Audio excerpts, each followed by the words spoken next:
The city of Ibadan woke under the soft of dawn. Rooftop glistening after rain, air thick with the smell of earth, and early bread from roadside stalls. In a modest apartment near Bodija, Tayo stood by her window, notebook in her hands, studying color patterns for a new client. She was an interior decorator, not just good, but gifted. Her eyes saw beauty where others saw plain walls. Her husband, Kunle, admired that about her. Together, they had built a life rooted in love and patience. At the beginning of their marriage, they made a promise. For the first 2 years, they would not have children, only build, save, and prepare. It was a plan made from love and logic. When the 2 years passed, Tayo conceived, but joy came carrying danger. The pregnancy nearly took her life. She bled, fainted, and spent weeks in UCH, Ibadan's biggest hospital. Kunle sat by her bedside, praying more than he had ever prayed in his life. When she finally gave birth to a small, healthy boy, they named him Damilare. The doctors warned that another pregnancy could be fatal. Tayo, still pale but grateful, held Kunle's hand one evening and said, "If we ever want another child, Kunle, let's adopt. I can't walk that path again." Kunle nodded silently, kissing her forehead. At that moment, he meant it. As the year passed, their home grew peaceful again. Tayo returned to her work with more passion than before. Her interior decor studio in Dugbe became a quiet success. Clients from Jericho, Agodi, and Oluyole called her Madam Touch of Gold. She designed homes, offices, and even church halls. Her name became known, and with every satisfied client, her confidence returned. Kunle was proud of her. He ran a small trading business, managed supplies, and often helped with her deliveries. They were not rich, but they were happy, or so it seemed. It began subtly, not with anger or neglect, but with silence. Tayo was always busy, her phone filled with client calls. Her evenings she spent sketching floor plans. Kunle would come home to find her still awake. Fabric samples spread across the table. She'd smile tiredly, kiss his cheek, and say, "I'll sleep soon." He missed her laughter, her attention, the easy intimacy they once shared. He didn't blame her. He told himself it was just the price of ambition. But loneliness, when ignored, doesn't fade. It grows roots. One Thursday afternoon, Tayo asked Kunle to help her collect some cotton fabrics from a supplier in Dugbe market. He went, half distracted, not knowing the errand would change his life. Behind the counter of the fabric shop stood Sade, a 25-year-old Yoruba woman with light brown skin, soft features, and kind eyes. She was helping her aunt manage the store. "Good afternoon, sir," she greeted, her voice light and musical. Kunle nodded politely, waiting as she unrolled fabric samples. When he left, he thought nothing of it, but when he returned the next week for paint swatches, she remembered him. "Ah, Mr. Kunle," she said, "Madam sent you again." Her friendliness felt harmless, warm. One visit became two. Two became five. Each conversation lasted a little longer. They talked about business, then about life in Ibadan, the traffic at Mokola, the stress of Lagos traders. Sade listened intently. She laughed easily. Kunle found himself telling her things he hadn't told anyone, about his fears, his failures, even Tayo's near-death experience. Sade didn't judge. She simply said, "You must have carried a lot alone, sir. You need peace too." Her words landed where comfort turned into connection. Soon, they exchanged numbers. At first, it was about business, deliveries, and pricing.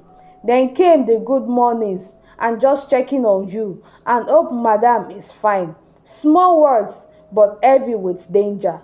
One evening, Kunle stopped by the shop again just before closing. It started to rain suddenly. Heavy Ibadan rain that soaked the roads in minutes. They were trapped inside. Shade laughed nervously as thunder rolled overhead. Kunle reached out to steady her when the light flickered. Their hands met and lingered. That simple human touch became the crack in their promise. Days later, he drove her home after work. One drive became two, then secret meetings at quiet cafes in Bodija. Shade was gentle, attentive, everything his lonely heart craved. He told himself it was harmless. Until one afternoon when she leaned on his shoulder and he didn't move away. Their affair wasn't wild, it was quiet, secret and full of guilt, like trying to breathe in a room with no air. When Shade discovered she was pregnant, Kunle felt the ground shift beneath him. He promised to take care of her. He told himself he could fix it before anyone found out. But fate has a way of dragging secrets into the light. Shade's pregnancy was difficult. She grew weaker with each month. Kunle visited often, paying hospital bills, juggling lies at home. Tayo noticed his late night and distracted gaze, but when she asked, he smiled and said, "Work stress." When labor came, it was long and cruel. Shade delivered a baby girl, Ara, small and perfect, but Shade never opened her eyes again. Kunle sat in the hospital corridor, rain pounding the window, holding his newborn daughter and sobbing quietly. In his arms lay both his sin and his responsibility. That night, he made a decision that would shatter the peace of his home. He carried the baby to Tayo. Tayo was in the kitchen, humming softly as she stared still. When she turned and saw Kunle at the door, soaked from rain, holding a baby wrapped in pink clothes, her smile vanished. "Kunle, what is this?" He began to talk, half truth, then full confession. By the time he finished, her face had turned to stone. Silence filled the room. Finally, she whispered, "You didn't bring me a child, Kunle. You brought me a wound wrapped in innocence." The next day, the house was full of relatives. Aunties argued, uncles lectured, everyone had advice, no one had shame. "The child is innocent," one said. "Men make mistakes," said another. Tayo stood in the middle, calm and strong.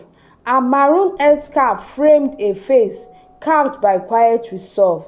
She raised her hand and the room fell silent. Yes, the child is innocent. That's why her truth must live too. If she stays here, it must be through honesty, not guilt. Her mother's name will not die because she did. Kunle couldn't look up. Kunle moved out, caring for baby Ara alone. Nights were long and sleepless. He learned to feed her, rock her, and live with his shame. Meanwhile, Tayo poured herself into her work. Her studio became her healing ground. Each curtain she hung, each color she matched, it was therapy in motion. At Shade's burial, Tayo stood at a distance, placed flowers on her grave and whispered, "Rest, your child will not live in silence." Time softened the pain, but not the memory. Kunle changed, truly changed. He became humble, consistent, and patient. One evening, he brought Ara to visit. Tayo watched quietly as the toddler laughed and tugged at her earring. Her heart melted. Ara looked up and said her first word, "Auntie." Tayo smiled softly. "My name is Tayo." she said, and you are loved. Kunle, standing nearby, whispered, "Will you ever forgive me?" Tayo replied, "Forgiveness is not a visitor that sneaks in. It knocks. One day I may open the door." Months later, Tayo completed her biggest project yet, redesigning a church interior in Orita Mefa. As she stood beneath white drapes and chandeliers, she hung herself. Sunlight painted her in gold. She was no longer broken, only refined. That night, soft rain fell again over Ibadan, on the red rooftops, over the quiet roads, and in the hearts of those who had finally learned that love without truth will always collapse. And somewhere between thunder and peace, the truth stood tall. When love forgets wisdom, home becomes a courtroom. When promises are broken, they grow roots, and their fruits are called consequences. But a woman who walks in truth can rebuild anything, even herself. Thank you for watching this beautiful story. Give this story a thumbs up. Subscribe to this channel if you are here to do so. Until I come your way again, bye for now.